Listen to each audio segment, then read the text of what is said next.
I'm going to tell you about the day I realized I'd been living a half-life. Not metaphorically, literally half. It started with a saliva tube and a website called Ancestry DNA.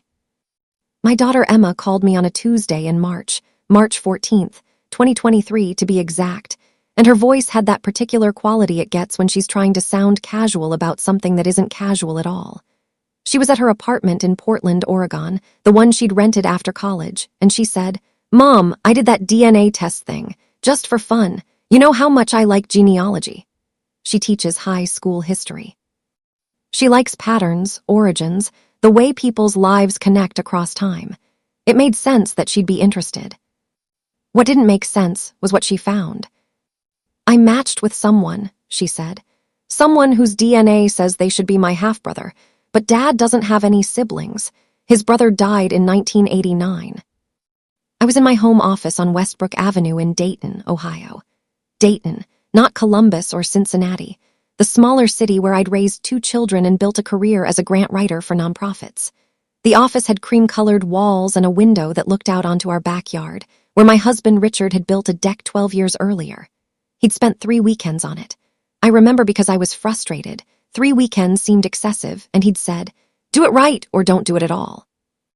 That was Richard's philosophy about most things. "Maybe it's a genealogy error," I said to Emma, but I was already opening my laptop. This was 2023 and I was 52 years old. I'd been married to Richard for 28 years. We met in college at Miami University in Oxford, Ohio, his friend's party, basement, watery beer, and he'd talked to me for 40 minutes about his architecture internship before asking my name. Patient, detailed, boring in a way that felt safe. We'd married at 24 and 25. We had Emma and then, 3 years later, our son Michael. Richard worked in commercial real estate, traveling between Dayton and Columbus and occasionally to Indianapolis for site evaluations. He was usually home by Thursday evening. Usually. I'd never questioned it. Not really. Not until Emma texted me a name and a match percentage. The half-brother's name was Jason Chen. 18% DNA match. Half-sibling range. The numbers were very clear about what they meant. My hands were shaking, which surprised me. I'm not a shaker. I'm a person who reads contracts before signing them, who keeps spreadsheets, who asks questions that make other people uncomfortable at dinner parties. But my hands were shaking as I clicked through Emma's match details, and then, because I had to know, created my own Ancestry DNA account and ordered the kit. $39.99. I still know the exact amount because I kept the receipt. I kept everything after that point. The kit arrived 4 days later. I spit into the tube in my bathroom, a mundane, almost ridiculous act, and sent it back to the processing facility in Salt Lake City. 10 business days for results, they said. Those 10 days were the longest I've ever experienced, while appearing completely normal. Richard came home on Thursday evening as usual. He kissed me on the cheek, always the cheek, never the mouth, not for years, and asked about my day. I told him about a grant proposal I was reviewing for a local literacy nonprofit. I made his favorite pasta, the kind with roasted garlic and white wine. He told me about a commercial property on East 3rd Street that was being rezoned for mixed-use development. He was considering investing, he said, just a small amount. Maybe $45,000. That seems like a lot, I said. It's an opportunity, he said. That was how he talked about money. In terms of opportunities and risks, as though he were always calculating something I couldn't see. I'd been fine with that for 28 years. I'd been fine with a lot of things. On March 30th, the results came back. I was in the grocery store when the email notification hit my phone. Giant eagle on Patterson Boulevard, standing in the cereal aisle, and I just stared at the screen for a moment. Then I walked to the car without buying anything, sat in the driver's seat, and opened the full results. The match was confirmed. Jason Chen was my daughter's half-brother. That meant the logic was inescapable, the arithmetic was perfect, that he was my husband's child. A child Richard had never mentioned.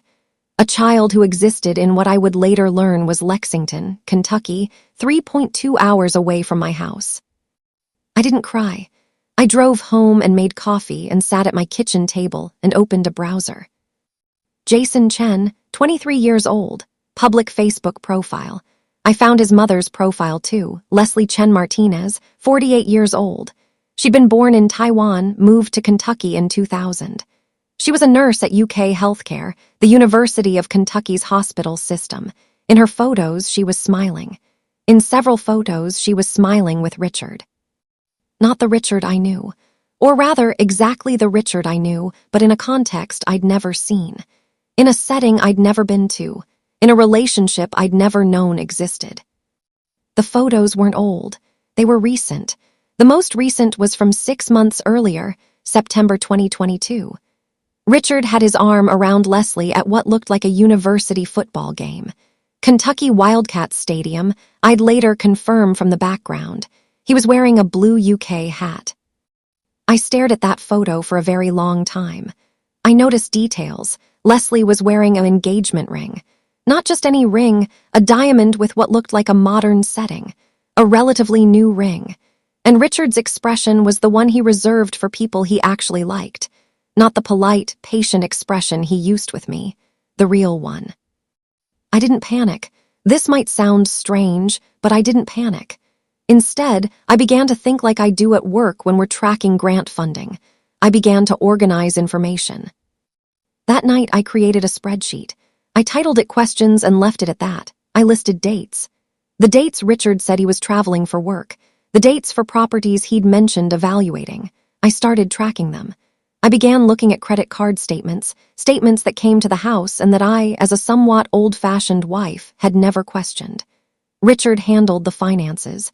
That was how we'd organized our lives.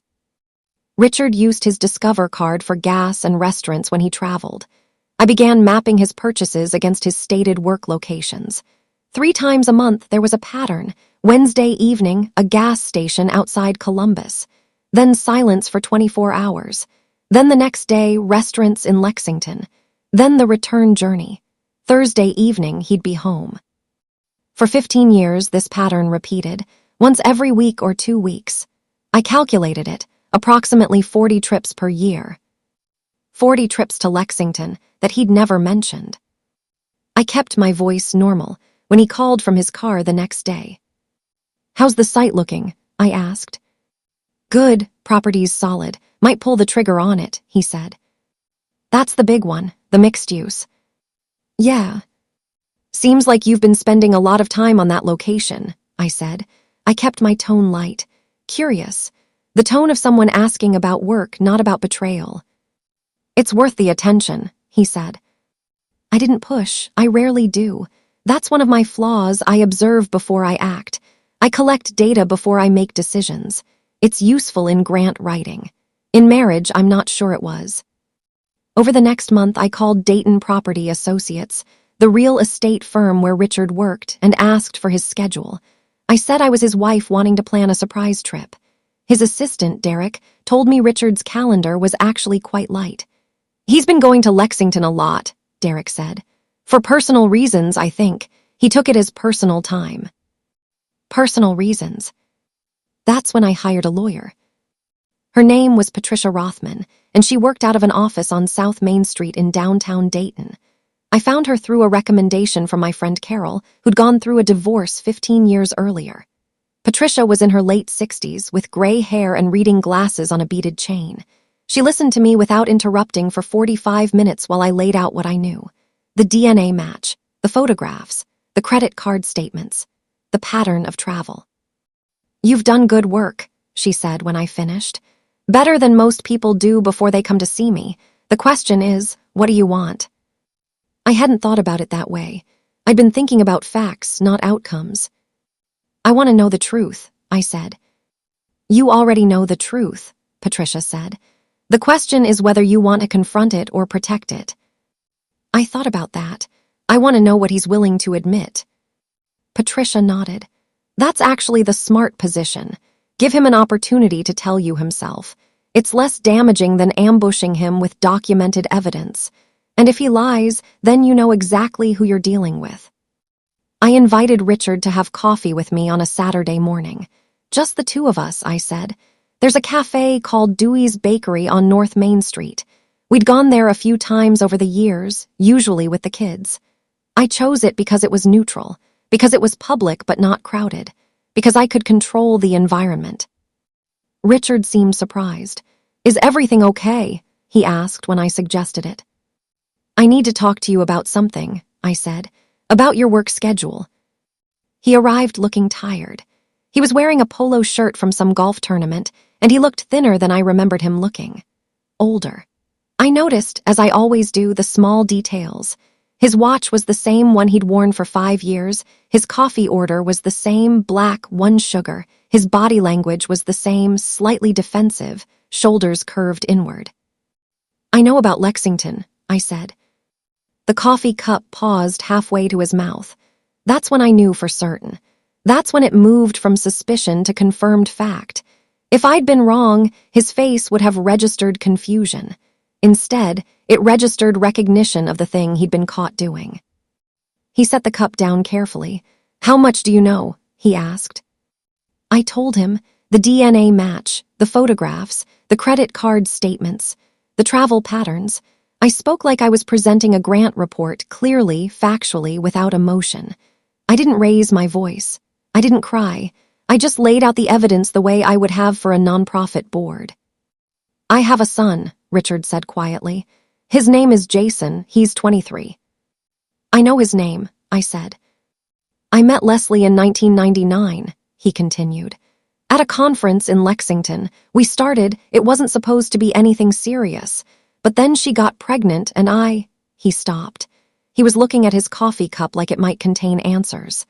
"I wanted to be present for him. I didn't want to be that guy who just disappeared." "So you built a parallel life," I said. "I don't know what you'd call it," Richard said.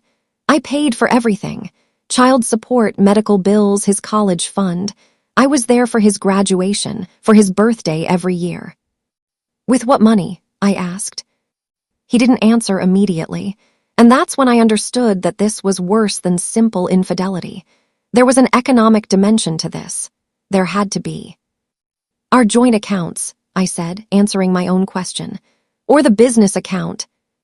Richard was a partner in Dayton Property Associates. He owned 30% of the company. The company's net income was approximately $340,000 annually, divided among 3 partners. "Small amounts," he said.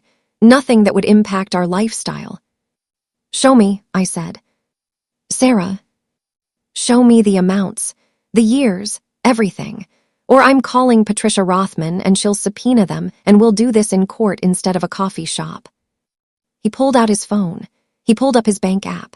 He scrolled through transactions and showed them to me, and I took pictures with my phone of every single one. Small amounts, he'd said. But small amounts, repeated weekly for 15 years, added up to approximately $127,400 that had left our joint accounts over that period. Money I'd thought was being saved. Money I'd thought was part of our retirement, our future, our life together. Money that had been going to someone else's son. "I made mistakes," Richard said. "But I didn't cheat on you, not physically, not with Leslie. It was just about Jason. It was about being his father." "You're being his father with money from our marriage," I said. He didn't argue. He couldn't. I told him to leave. Not divorce, not yet, but leave. I said he could stay with his business partner, Derek, or he could book a hotel, but he couldn't stay in the house on Westbrook Avenue. I said I needed to think. That was true. I needed time and space to decide what I actually wanted to do. Patricia helped me file for legal separation. That was April 2023. Illinois was the state that applied to our situation. We'd have to proceed carefully, and Ohio had specific requirements around marital property. The house on Westbrook Avenue, purchased in 1998 for $157,000 and now valued at approximately $310,000, was marital property. The retirement accounts, the business interest, the savings, all of it was subject to division. "He has an obligation to disclose all assets," Patricia said. "The payments to his other child might affect the calculations. It's relevant to his financial capacity." The discovery process took 3 months. We obtained Richard's bank records, his tax returns, his business partnership agreements. We obtained the payment records to Jason's mother, not informal handouts, but structured transfers to Leslie's account labeled child support. We calculated the total. Over 15 years, Richard had contributed $127,400 directly to his son's upbringing, plus an additional $43,200 that had gone to educational expenses after Jason turned 18. That was $170,600, almost double what I'd initially calculated. But here's the thing about facts. They're clean. They don't care about your feelings. They just sit there waiting to be processed. Richard hired his own lawyer. The case wasn't particularly contentious after the initial shock. He didn't fight me on the house division or the retirement account split. What he did was try to argue that his payments to Jason should reduce his spousal support obligation. His lawyer filed a motion claiming that Richard's financial obligations to his other child should be factored into the support calculation. Patricia objected vigorously. He doesn't have a legal obligation to that child. They're not married. The child is 23 and self-sufficient. Those are gifts, voluntary payments. They don't reduce his obligation to his actual spouse. The judge agreed. In July 2023, the legal separation became final. We divided the house proceeds, the retirement accounts, and the business interest. Richard's share was reduced by approximately $47,300 due to the family court's analysis of his voluntary financial obligations, money that I received as part of the settlement. I kept the house. I refinanced the mortgage in my name alone. I used the settlement money to pay for Patricia's legal fees and to create a cushion in my savings account. When I looked at my financial statements in August 2023, I was shocked by how much security existed on my own. I'd spent 28 years thinking I needed Richard's income, his planning, his financial sophistication. Turns out I was better at it than I'd thought. Better at organizing, at asking hard questions, at not accepting incomplete answers. I told Emma and Michael the truth. Not all the details, that was their father's responsibility, but the essential facts. Their father had another child. He'd been visiting that child while maintaining our marriage. The family was separating because of this. They handled it better than I expected. Emma cried. Michael got angry, then quiet. They both asked if they could meet Jason. That surprised me. I thought they'd reject him, the way I'd wanted to. Instead, they seemed to understand over time that Jason wasn't the villain in this story. Jason was another person who'd been affected by Richard's choices. That spoke well of them. Richard sees Jason most weekends now. His lawyer worked out a new arrangement where he pays child support retroactively. It's formalized, it's transparent, and it's limited. He's still involved in Jason's life, which I think is important. But now there's no deception. Now everything is documented and disclosed. I think about the person I was in March 2023, standing in a grocery store, reading an email about a DNA match. I think about what I might have done differently. And I keep coming back to this. I would have paid more attention sooner.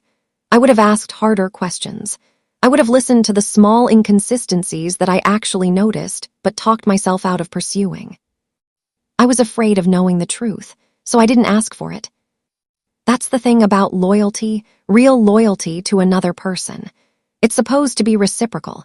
It's supposed to be built on shared truth. When it's one-sided, when it's based on someone else's ability to keep secrets and mine to not ask inconvenient questions, it's not loyalty. It's just confusion wearing a familiar name. I'm 54 now.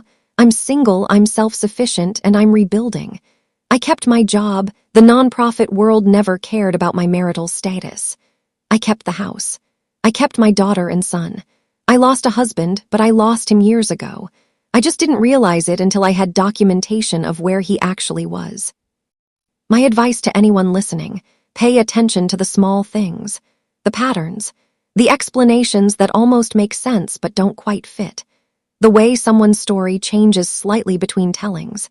Don't be afraid to ask the hard questions. Don't be afraid to document the answer. And don't assume that someone else's investment in their own life means they're not investing in yours. Truth is patient. It will wait for you to be ready to see it. The question is whether you'll let yourself actually look.